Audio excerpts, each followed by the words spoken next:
Hi, this is David at Handover Camper Vans, and this is the handover video for the WildAx Aurora. I'm going to take you around, show you some of the key functions and features of the vehicle, from the heating system to the water to the HAB control panel.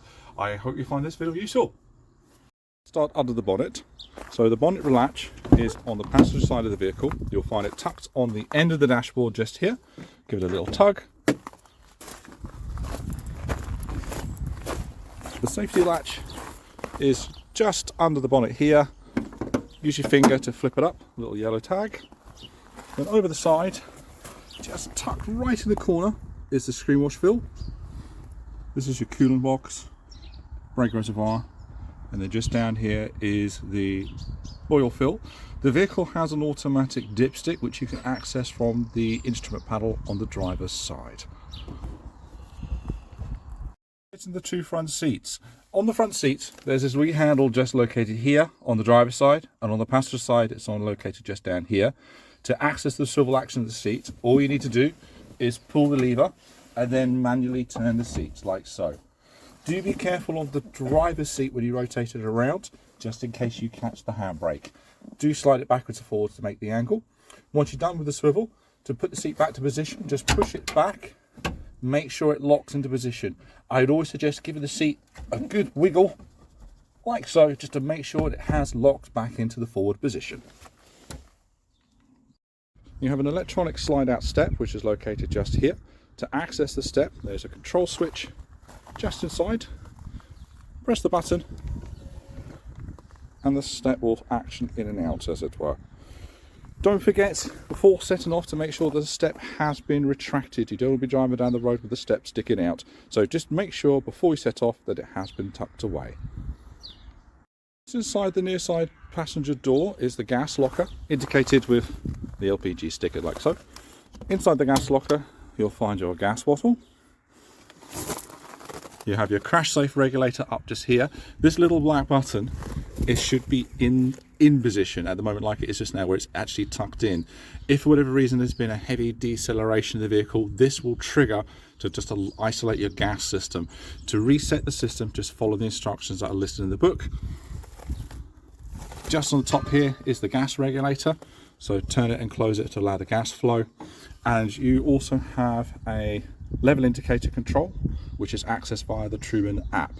Underneath the gas bottle, there's a little magnet device tucked under here, and as I said, you can access via the Truman control app. So, action in the third bed, it's very straightforward. First thing you do need to make sure is slide the front seat all out the way to give yourself a bit more room. Make sure you have your infill cushion to hand as well. So, first things first, tilt the seat forward and just unclip the two little latches either side to release the cushion. Easiest thing I find to do is then drop the cushion just down on top of the other part of the seat. Right down at the front, just near the legs, there's a little black handle which you lift up and then slide the seat forward. Just easing it across like so. Drop this rear section down. Take your infill. Now you'll notice that your infill has a curved piece as well as two indentations for the seatbelt system. So slide into position. Tuck the seatbelt piece out of the way, like so, and you'll see it forms a curve at the very top.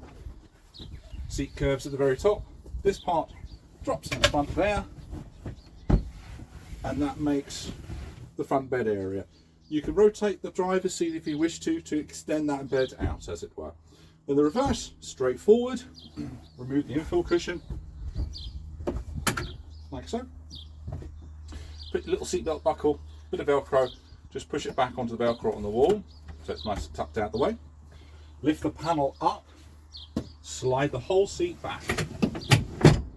Now the seat does stop sometimes a little short, so just make sure you give it a good push all the way back. Grab your cushion, again with the little buckles, tilt the seat forward, one clip, two clip, and that is the seat back into position for you. So, front dinette table.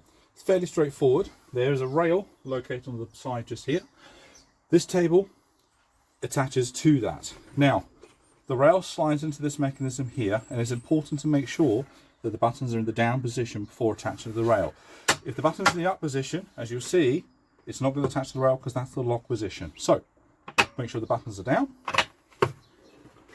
The leg has a little release which you drop down, ready, and it locks into position. Then it's just a case of hooking the table where you want it to be, slide it to where you'd like it to be, and when you're ready, push the buttons from by back so they raise up. That then locks the table in position to make sure it doesn't move. To remove the table, you just reverse the process. Push the buttons in. That will allow the table then to come free from the rail, and then it's just a case of retracting the leg. There's a little button on the top there. Retract the leg back into position, and then your table has a little stowage part just beside the cooker. Next to the front travel seat is the Truma heating control panel. Very straightforward to use. Turn it on with the home button. Screen takes a second just to power up. And then you've got all your options just located here. So you've got heating, water, notifications, power down, settings, and connection to the iNetX app if you want to control the system via the app via Bluetooth. So for the heating, just tell the system what you want to do, whether you're heating or whether you're ventilating. So ventilation is if you want to cool the van on a hot day.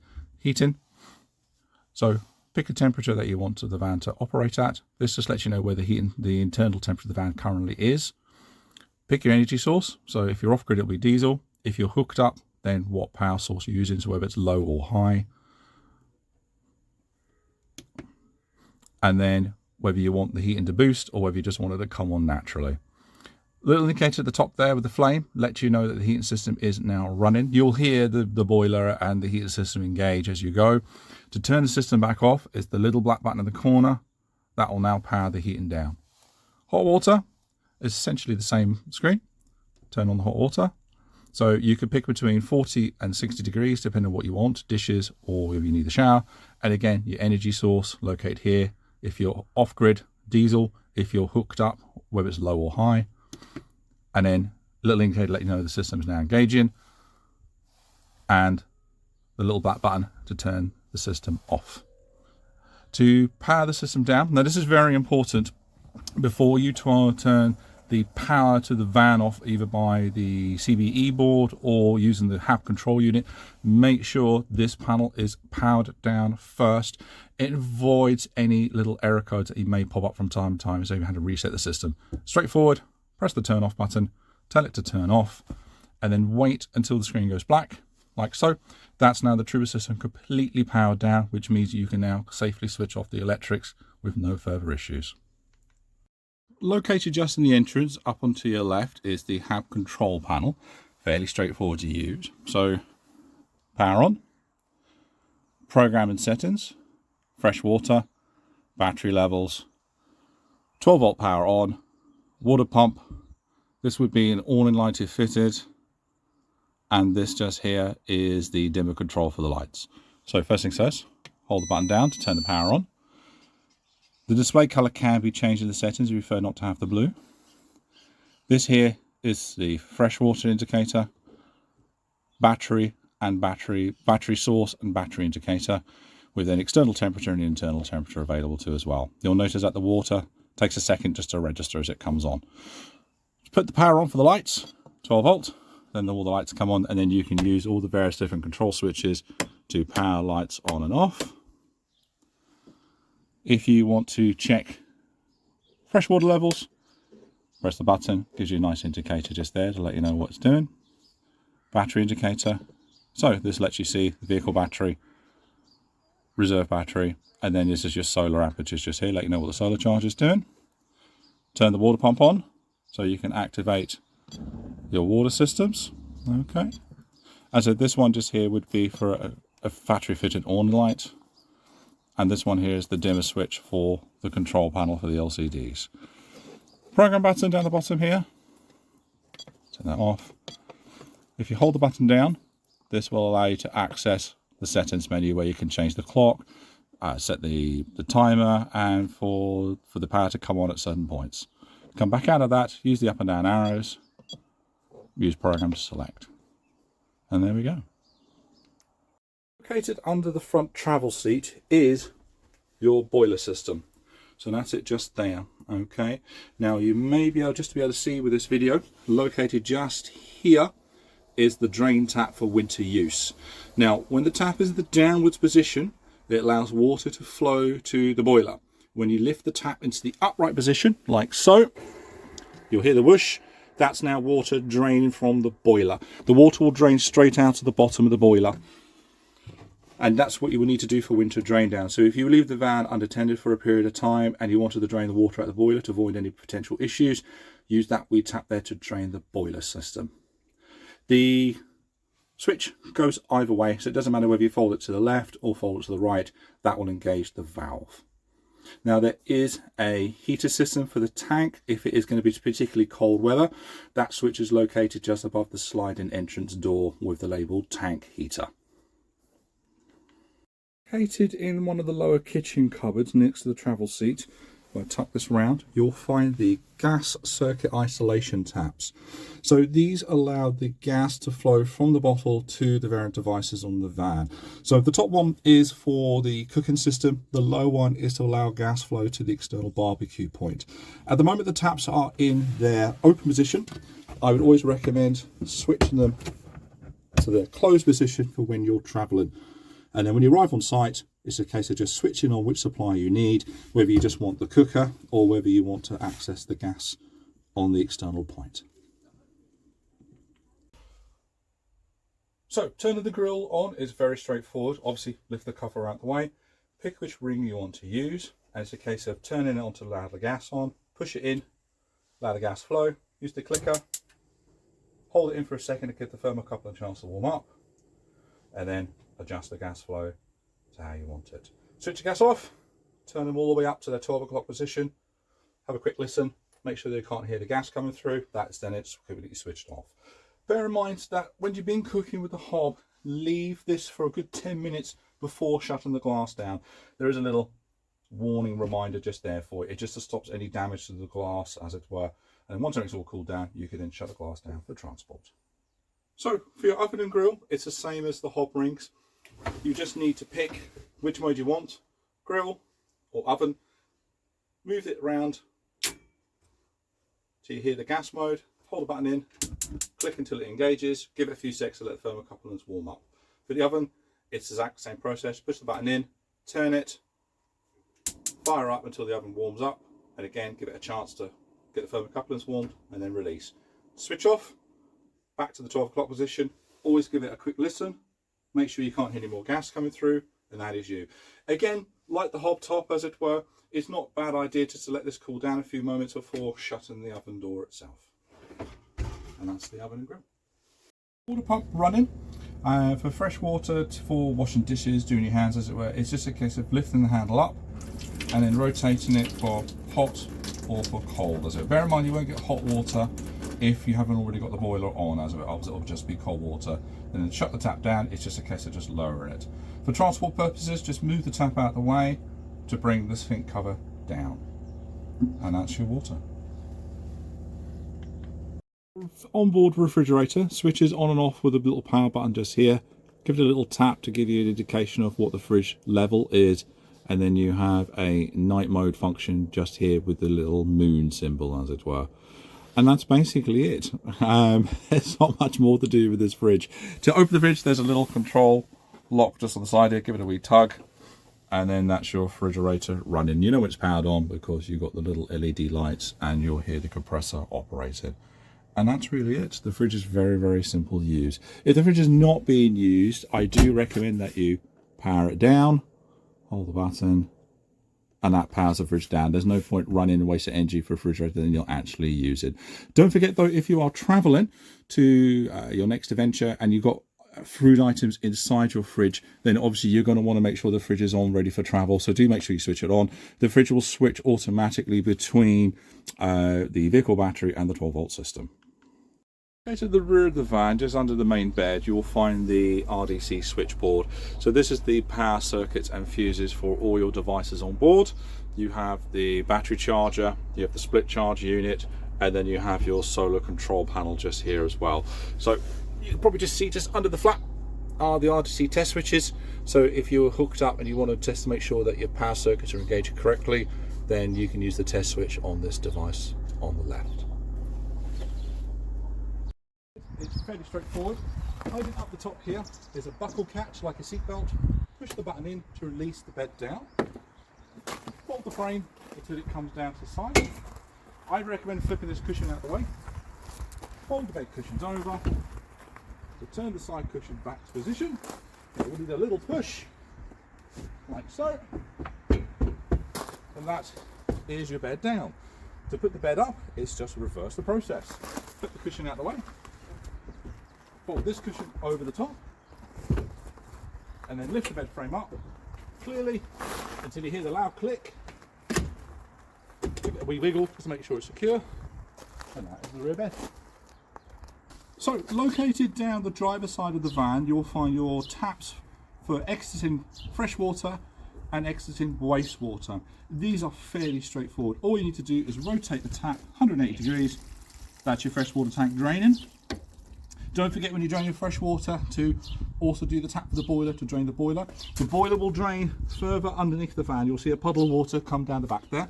And wastewater, exactly the same. Flip the tap and let it drain out. Remember, if you're draining wastewater which has chemicals in it, you need to make sure you use a proper service point. Otherwise, drain it out like on the driveway into a bucket or something if you want to dispose of it responsibly.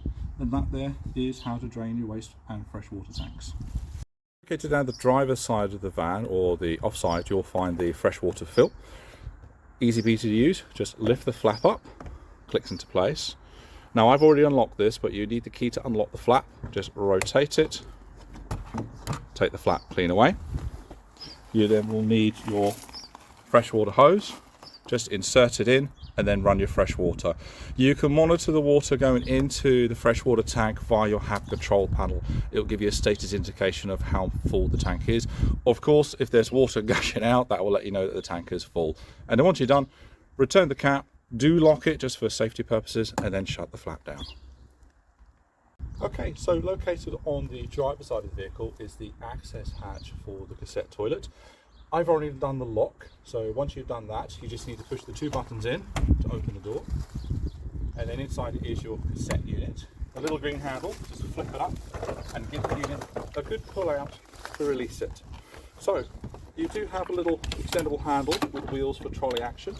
Once you reach where you need to go, pull this around, like so, undo the cap, and then you just press the little button here, tilt, and hold the button down to empty the unit. Recommend that you put about a litre of water in, give it a good slosh about, clean it out again, and then put about another litre in, and then use your chosen chemical, be it pods or liquid. Make sure you return the cap,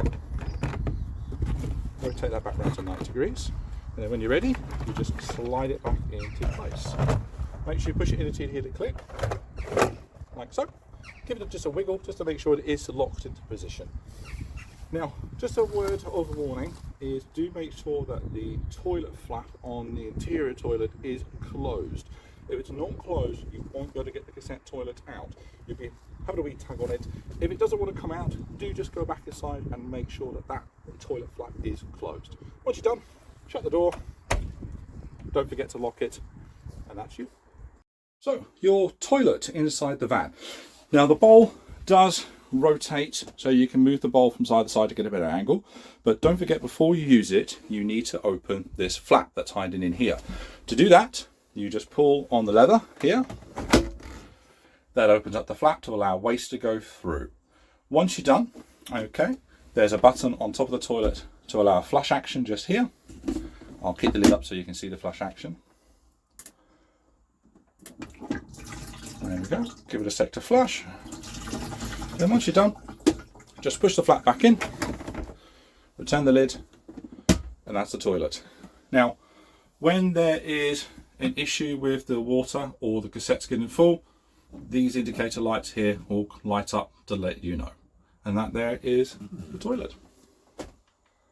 In the event of a puncture, your Aurora does carry a spare wheel located at the back of the van, and the toolbox for that hides just under the passenger seat. There's a little latch just located here which will unlock the toolbox to allow you access to the tools. So just a quick run around the driver controls. You've got lights on the left stalk, rotate to turn them on, beam is away and then back towards you to turn them off. When the lights are off, it's also towards you for a flash, and then indicators are just up and down. On the right hand side, you've got the wiper controls. Just rotate the stalk for the wiper option that you want, and wash wipers towards you to activate the wash wipe. On the door card, you've got the adjustment switches for the mirrors. So the first part is allow the top part of the mirror to move, and then the lower part is for the lower part of the mirror. Window controls, central locking button. On the steering wheel itself, you've got control functions for the onboard computer system. So this will let you change the display function. So you pick various different options. If you want to find out about the oil level, just use the vehicle menu, and it select through to the various different options that you want to view, like so. And then over here is the cruise control system and speed limiter. So turn on whichever device you want. Use the set buttons to set the speed. With the cruise control running, you can use the pause and resume button, or if you want to switch it off, you can cancel it right there and then. Over in the center, you've got your air conditioning controls. So this sets the temperature, sets the fan, and then you've got automatic mode to allow the vehicle to control the fan speed, and then you've got window to mist, max aircon, changing where the airflow is, circulator, or if you want to switch the system off, you can turn the system off. You've then got the center control screen here, which lets you access the radio, media systems, lets you connect a mobile phone if you want to pair up with Apple CarPlay or Android Auto, and then you've got other various different functions and settings located on the control menu. When the vehicle goes into reverse, this will also act as your reverse camera. So as you can see there are a couple of guidelines here just to give you an indication of how close you're getting to an object. Please don't rely on the camera entirely. Use it as a tool. Please do continue to use your side mirrors, and obviously just monitor the situation around you when you reverse the vehicle. And there's a quick overview of the internal controls. So I hope you found this handover video of the new WildAx Aurora helpful and gets you all set ready for your first adventure out. I hope you found the video really helpful. If you do, give it a like, give us a subscribe, and enjoy your next journey. Thank you for watching.